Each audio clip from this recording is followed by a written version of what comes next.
G'day again.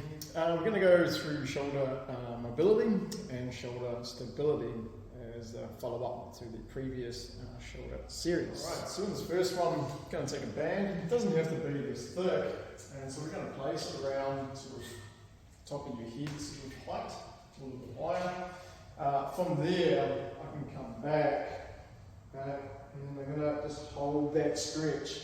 Yeah, so I feel it sort of in the lats, into your back. So we're going to relax into that, sort of lean back here.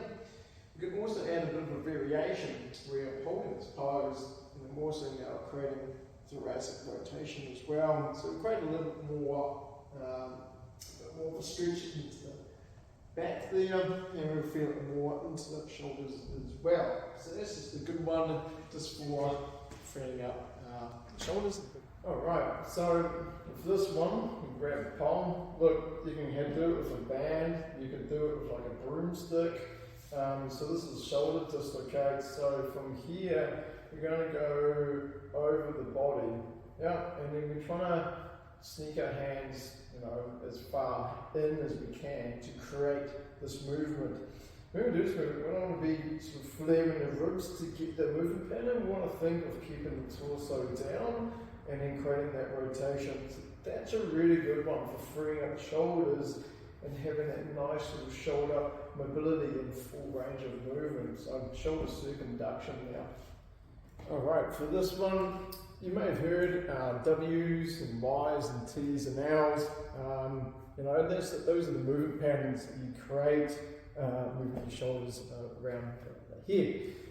Look, I've used a bench here. We can do this on a Swiss ball. You can kind of get away with it on the ground. So from here, I want to think of thumbs. I'm going to create external rotation here. So raising the thumbs and going as high as I can towards the ceiling. Yeah, so I'm resting the neck and raise it as high as I can up. Yeah. From here, but we've got lots of variations here. I'm just going to do a Y with this one, so you're just raising the arms now up as high as I can in that position. So, straight arms, high as I can through the scapula, and then from here I can create like a W, from here by my ears, and then pushing it out. So that down, and then pushing it ahead. So keeping the arms, got to think of by my ears, and keeping it as high as I can up. Straight, rather than losing that strength there, keeping it straight ahead. So that's a really good one there for shoulder mobility, but also shoulder stability there as well. For this one, I've got myself a kettlebell. This is a great shoulder stability one. So, lying on the ground, I'm going to hold kettlebell at the base there with the handle, so the base is upwards. And you're going to push it away. I'm going to hold that. Okay, so I'm going to try and make this arm as stable as possible. So that's a good one there for stability.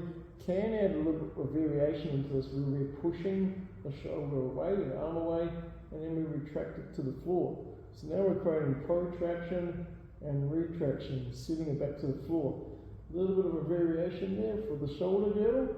But main one here is just holding that and keeping that as stable as possible.